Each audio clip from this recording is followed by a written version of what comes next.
Hey guys, welcome to this episode of the Business Bites podcast. I am Rachel Branke, and I want to talk about some very news relevant types of things that are going on. Right now, we have seen some crazy weather this year. I am based in the United States, and we've had hurricanes in Texas, Florida.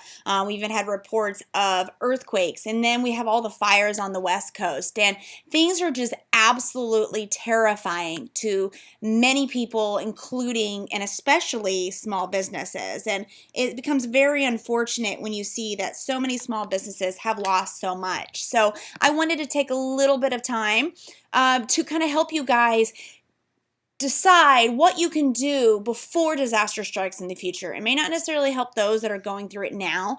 Many of these have lost their business. In the blink of an eye, it's all been gone. I share this article not as a way to capitalize on the disaster stuff that's going on, but just this podcast as a way to help you guys understand how you can try to prevent or minimize the harmful impacts and future devastations that will occur, because life does happen, it will occur.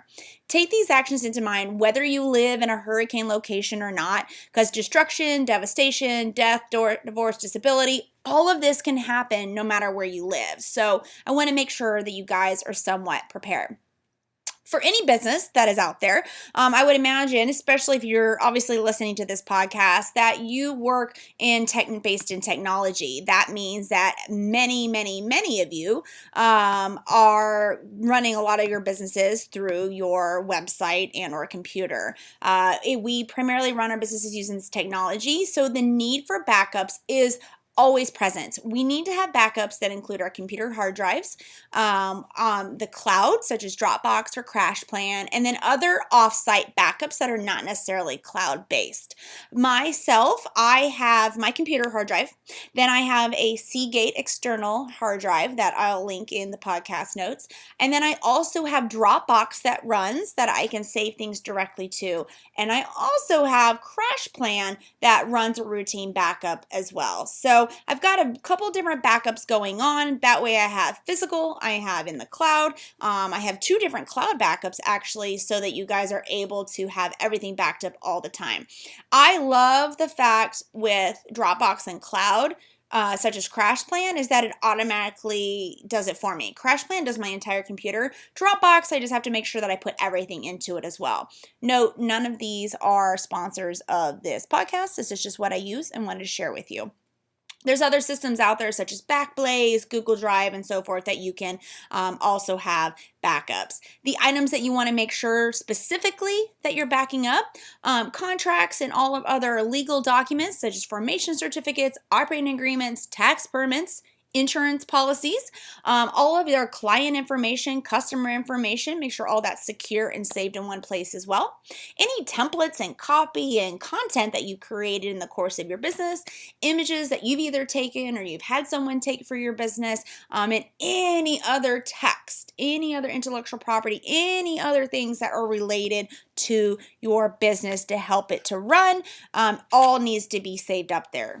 So what did I really leave left? Maybe the cat memes and gifts that you get off of Facebook, right? Those don't necessarily need to be backed up unless they're an integral part of your business. All of the very important contract, client information, legal documents, insurance policies, templates, and any intellectual property needs to be put into these backups. The second step is for you guys to have a contingency plan. I mean, what is your plan if disaster hits? The hope is that you'll have all the sensitive information accessible via a cloud or offsite backup, as I just talked about, and also hope that you have a designated individual to make contact to your clients or customers if you're unable to do so.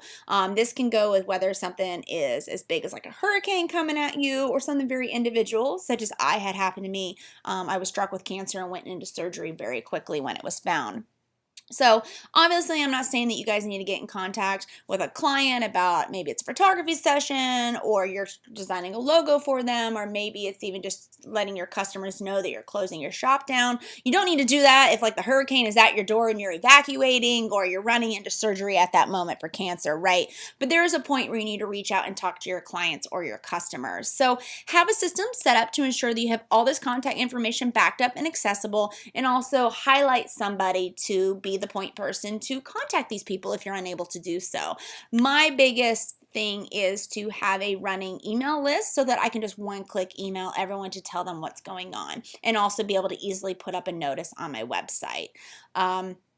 Another thing to think about is, what if something happens to you and your clients are awaiting your services? Maybe it's not a wide-scale disaster and your clients aren't impacted. Who is your designated individual to reach out to them on your behalf? Also, what about the needing to finish out business and wrap up business in case of your death or extreme disability? Have you designated this person, and have you left behind the proper directions and legal documents? Unfortunately, oftentimes people haven't identified someone. Many don't go into business thinking about the worst, but the reality is life exists. We've seen this recently. We never know when life will happen because it does, so make sure that you are prepared with this. Number 3, and this is one that really came to my mind when I was watching these horrible images of wildfires and the hurricanes and watching these business owners lose everything, was I wonder if they have savings. Yes, hopefully they had insurance, hopefully they had backup plans, but also hopefully that they had a savings line item in their budget. Because my question to you is, are you financially prepared to sustain your business costs if disaster strikes and you're unable to take on clients or customers or fulfill existing contracts? I mean, the bills needed for your business to run, as well as any income that your family depends on, does not simply go away because disaster has struck. If disaster does happen, I want you to try to reach out to businesses requesting your bill payment. They may offer some grace and work with you, but please do not rely on count on that. Instead, I need you to reach into a real emergency savings line item that you've put into your budget, that you've been paying into consistently over time. I'm not talking about this rainy day fund that many small business owners stick into their budget, but then they use when they get an impulse because they want to upgrade their laptop or get some new fancy equipment or update their office, right? We're not talking about an umbrella rainy day fund, but more of a potential evacuation from a hurricane rainy day type fund. Number 4, and I mentioned this just a little bit ago, make sure you have your insurance policies. This one sounds obvious, but for many, you guys will overlook this in business. Ensure that all of your property is insured properly, all of the integral equipment that you need, your laptops, if you are a graphic designer, maybe all of the Wacom pens and everything that's related to that, photographers, your camera equipment, lenses, everything that you need to use, make sure all of this is included in your insurance policies. Another type of insurance beyond equipment that I want you to consider is disability. But as a cliff notes on this, I'm not going to go in too deep on what it covers, but if your family depends on your income and you're suddenly ill or disabled and unable to work, now what? There's insurance policies that are available to help, and these can even help bridge the gap. And I don't want these to be in lieu of that savings line item that I just talked about, but I want it to be to supplement it as well. And lastly, I hope that you guys have taken inventory of all your business property. Technically, you should have this listed for your business insurance and assets for local government. However, having all of your serial numbers, the conditions of the products, makes, models will help and assist in the recovery and replacement after disaster should strike. Now, I'm going to leave you guys with one last thing. Those are 5 quick tips. These are not the be-all and end-all, but I want you to remember and consider. If you want your clients or customers to be understanding for you in the time of disaster, consider doing the same for them.